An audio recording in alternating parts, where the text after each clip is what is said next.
नमस्कार dear students. आज हम पढ़ेंगे कक्षा 8 गणित की प्रश्नावली 8.3 के प्रश्न संख्या 1 को। चलिए आज की क्लास को स्टार्ट करते हैं। उससे पहले आप इस वीडियो को लाइक, चैनल को सब्सक्राइब जरूर करिएगा।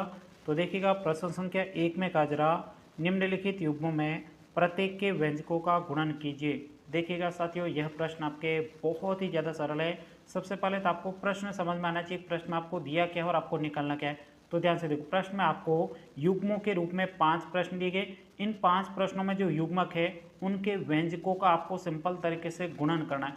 गुणन करने का मतलब है इनका आपको क्या करना है, सिंपल तरीके से गुणा करना है। बहुत ही आसान प्रश्न है। आइएगा आप बिल्कुल सिंपल तरीके से अब हम इस प्रश्न को सॉल्व करते हैं। सबसे पहले यहाँ पे पहला प्रश्न लेंगे, यहाँ पे लिखेंगे पहला प्रश्न। पहले प्रश्न में आपको संख्या दे रखी है 4p, q प्लस r दिया गया। अब इसको करेंगे हल, तो यहाँ पे लिखेंगे हल। अब देखिएगा साथियों, यहाँ पे तो आपके क्या एक पदीय व्यंजक है और ये आपके द्विपदीय व्यंजक है, यानी दो पद है। देखो प्लस या माइनस के रूप में जब भी संख्या लिखी जाती है ना, एक इधर और एक इधर, वो होता है आपके द्विपदीय। इसका मतलब हुआ यहाँ पे आपको 4p लिखना है, उसके बाद में इनका गुणन करना, मतलब इनका क्या करना, गुणा करना है। अब एक संख्या होती है यहाँ पे सीधा q का गुणा करते हैं, लेकिन यहाँ पे संख्या कितनी है, 2 है, तो आपको दो संख्याओं से गुणा करने के लिए कोष्टक के अंदर q प्लस r लिख देंगे। अब इस 4p का q और r दोनों से क्या करना है, गुणा करना। गुणा करना बहुत ही आसान है। सबसे पहले q से करेंगे, तो यहाँ पे लिखेंगे 4p गुणा क्या कर देंगे q, उसके बाद बीच वाला चिन्ह कौन सा, प्लस, तो यहाँ पे प्लस लगेंगे। अब इसी 4p का गुणा किससे करना है, r से करना है, तो यहाँ पे 4p गुणा आपके कर देंगे r। अब सिंपल तरीके से गुणा करो। देखो यहाँ पे गाय और बैल दोनों ही आपके क्या अलग अलग चर है, तो इनका गुणा क्या करेंगे, पास में लिख देंगे, इससे आपका गुणा हो जाएगा। तो यहाँ पे लिखेंगे 4p और इसको लिख देंगे पास में, जिससे ये गुणा हो गया। उसके बाद में प्लस, अब इस 4p का r से गुणा करेंगे। अब ये भी आपके क्या p और r दोनों के अलग अलग चर है, तो इनको गुणा कैसे होगा, इनको सिर्फ पास में लिखना, गुणा इनका होगा नहीं। गाय और बैल का गुणा होता क्या, नहीं होता ना, सिर्फ पास में लिख देंगे। तो यहाँ पे लिखेंगे 4p और ये आपके हो जाएगा r। यहीं तक कि आपको इस प्रश्न का उत्तर निकालना था। कितना आसान प्रश्न है, आ गया समझ। उम्मीद करता हूँ ये पूरा प्रश्न आपको अच्छे तरीके से समझ में आया होगा। और यहाँ पे आप देखोगे ये प्रश्न इस चुंकी को भी समझ में आ गया है, तो आपको तो समझ में आना ही चाहिए। कुछ नहीं करना था, सिर्फ गुणा करना था। और यदि अलग अलग चर है तो उनका गुणा होगा नहीं, सिर्फ क्या लिखना है, पास में लिखना है। इतना आसान प्रश्न था। चलिए अब चुंकी को भी इधर बिठा देते हैं, अपन चलते हैं दूसरे प्रश्न की तरफ। तो ये हमारा दूसरा प्रश्न है, तो यहाँ पे दूसरा प्रश्न लिखते हैं। दूसरे प्रश्न में आपको संख्या दे रखी है A B comma A minus B, तो यहाँ पे लिखेंगे A B comma A minus B. अब इसको सिंपल तरीके से हल करेंगे, तो यहाँ पे लिखेंगे हल। अब देखो सबसे पहले क्या करेंगे, इस ए बी का इनसे गुणा करना है, तो यहाँ पे लिखेंगे ए बी गुणा, यहाँ पे कोष्टक के अंदर लिखेंगे क्योंकि ये दो संख्या है, तो ए माइनस बी हो जाएगा। अब सिंपल तरीके से ए बी का ए से गुणा करेंगे, फिर बी से भी करेंगे, तो यहाँ पे लिखेंगे ए बी गुणा ए हो जाएगा। उसके बाद में माइनस की जगह माइनस, अब इस ए बी का गुणा बी से करेंगे, तो ए बी गुणा हो जाएगा बी। अब सिंपल तरीके से गुणा करो। देखो यहाँ पे ए है और इधर भी आपके क्या है, तो ए की घात कुछ भी नहीं है, तो उसकी घात 1 होती है। 1 और 1 आपके कितनी हो जाएगी, घात 2 हो जाएगा, तो यहाँ पे ए की घात 2। उसके बाद में यहाँ पे एक शेष बचा हुआ बी, तो यहाँ पे बी लिख देंगे, उसके माइनस की जगह माइनस। अब देखो यहाँ पे ए इधर है लेकिन ए इधर नहीं है, लेकिन बी दोनों तरफ है, तो इस बी की घात कुछ भी नहीं है, उसकी एक घात मान लें 1 और 1 कितना हो जाए, 2 हो जाएगा। तो यहाँ पे ए और बी की घात कितनी हो जाए, 2। तो यहीं तक कि आपको इस प्रश्न का उत्तर निकालना था। उम्मीद करता हूँ ये भी प्रश्न आपको बहुत ही अच्छे तरीके से समझ में आया होगा। चलिए बढ़ते हैं अगले प्रश्न की तरफ। अगला आपके तीसरा प्रश्न है, जिसमें आपको संख्या दे रखी है A plus B comma 7a square B. तो यहाँ पे लिखते हैं तीसरा प्रश्न। तीसरे प्रश्न में आपको संख्या दे रखी है A plus B comma 7a square B square. अब इसको भी सिंपल तरीके से हम हल करेंगे। यहाँ पे लिखेंगे हल।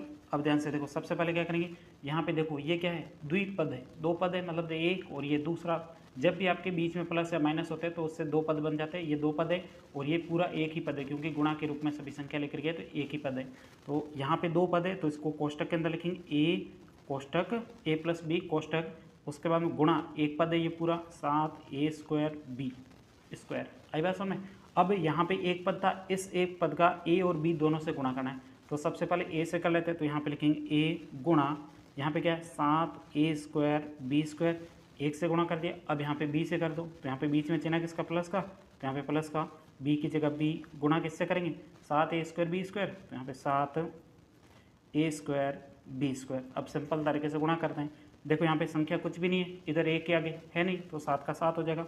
उसके बाद ए का गुणा देखो यहाँ पे ए से, तो समान चर है, समान चर में गुणा करते हैं तो घातें जुड़ती है। यहाँ पे 2 घात और इसकी कुछ भी घात नहीं, मतलब 1 घात है, 2 और 1 कितना 3 हो जाएगा। तो यहाँ पे 1 की घात 3, उसका हम बी स्क्वायर की जगह बी स्क्वायर, प्लस की जगह प्लस। अब बी का गुणा इससे करना है तो ध्यान से देखो, यहाँ पे देखो पहले संख्या है, संख्या को आगे लिख दो, 7 है, 7 का लिख दिया। उसके बाद ए स्क्वायर है तो ए स्क्वायर लिख दी। अब बी का गुणा बी से करो, कितना हो जाएगा। तो आपको पता है समान चर है, घातें जुड़ जाएगी। तो यहाँ पे बी की घात 2 और ये 1, जिसकी कुछ भी घात नहीं है उसकी 1 घात, तो 1 और 2 कितना 3 हो जाए, तो बी की घात 3। यहीं तक कि आपको इस प्रश्न का उत्तर निकलना था। उम्मीद करता हूँ ये भी प्रश्न आपको बहुत ही अच्छे तरीके से समझ में आया होगा। चलिए बढ़ते हैं अगले प्रश्न की तरफ। चौथा प्रश्न है। चौथे प्रश्न में आपको संख्या दे रखी है ए स्क्वायर माइनस 9 4 है। तो यहाँ पे लिख देते हैं चौथा प्रश्न। चौथे प्रश्न में आपको संख्या दे रखी है ए स्क्वायर माइनस 9 4 ए दिया गया। अब इसको भी सिंपल तरीके से हम सॉल्व करेंगे। तो यहाँ पे लिखेंगे हल। अब देखो सबसे पहले देखिएगा ये द्विपद है, क्योंकि यहाँ पे प्लस या माइनस आता है, 2 पद बन जाते हैं, तो ये 2 पद है। तो इसको कोष्टक के अंदर लिखेंगे ए स्क्वायर माइनस 9 कोष्टक।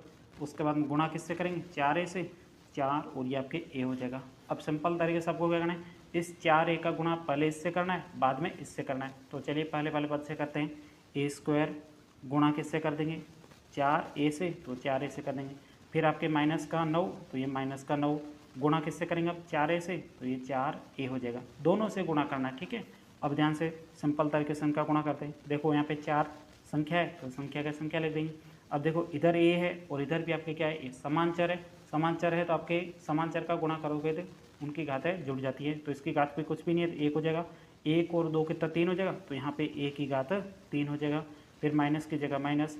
अब 9 का गुणा 4 से करो, 9 चौक 36, तो यहाँ पे 36 लिख देंगे। उसके बाद में सिर्फ यहाँ पे एक गाय बची और इधर गाय है नहीं, तो आपके गाय का गुणा गाय से किससे भी नहीं हो रहा, तो गाय को सिंपल तरीके से यहाँ पे लिख दो, ए लिख देंगे। तो यहीं तक कि आपको इस प्रश्न का भी उत्तर निकालना था। उम्मीद करता हूँ ये चौथा प्रश्न भी आपको बहुत ही अच्छे तरीके से समझ में आया होगा। अब बढ़ते हैं अगले पाँचवें प्रश्न की तरफ। पाँचवें प्रश्न में जो ये आपको संख्या दे रखी है P Q plus Q R plus आपके आर पी बराबर कोमा 0 दिए गए। इसको भी बहुत ही सिंपल तरीके से हम सॉल्व करते हैं। तो यहाँ पे लिखेंगे पाँचवा प्रश्न। पाँचवें प्रश्न में जो आपको संख्या दे रखे हैं उसको यहाँ पे लिखते हैं, यहाँ पे हैं P Q comma Q R comma, यहाँ पे प्लस है, कोमा करिए प्लस, फिर यहाँ पे भी आपके प्लस, फिर आपके आर पी, फिर कोमा आपको 0 दिए गए। यहाँ पे आप देख सकते हो ये पूरा प्रश्न आपकी किताब में भी दिया गया है। अब सिंपल तरीके से हम इस प्रश्न को सॉल्व करेंगे। इसका भी आपको क्या करना है, गुणन। गुणन मतलब इनका आपको गुणा करना है। तो यहाँ पे लिखेंगे पी क्यू, उसके बाद में प्लस क्यू आर प्लस आपके आर पी। अब ये आपके त्रिपद है, क्योंकि इसमें कितने पद है, 1 2 3, 3 पद है जिनको कहते हैं त्रिपद। तो यहाँ पे 3 पद, तीनों से आपको गुणा करना है। तो क्या लिख देंगे, कोष्टक के अंदर लिखनी। अब इनको किससे गुणा करना है, 0 से, तो यहाँ पे कर देते हैं 0 से गुणा। अब आपको पता है इस पूरे कोष्टक को 0 से गुणा करेंगे तो आपके हमेशा 0 ही आएगा, क्योंकि किसी भी संख्या को आप 0 से गुणा करते हो तो उसका उत्तर कितना था, 0 आता है। तो यहाँ पे इन सभी से आप 0 का गुणा कर दोगे तो आपका उत्तर कितना आएगा, 0। यहीं तक कि आपको इस प्रश्न का उत्तर निकालना था। उम्मीद करता हूँ ये पूरा प्रश्न आपको बहुत ही अच्छे तरीके से समझ में आया होगा। और यहाँ पे आप देखोगे इस चुंकी को भी अच्छे तरीके से प्रश्न समझ में आ गया है। और ये कमेंट्स करके बता नहीं सकती, लेकिन आप तो कमेंट्स कर सकते हो। जल्दी से कमेंट्स करके बताइएगा आपको अच्छे से समझ में आया या फिर नहीं। चलिए अब मिलते हैं अगली क्लास में, तब तक के लिए जय हिंद जय भारत।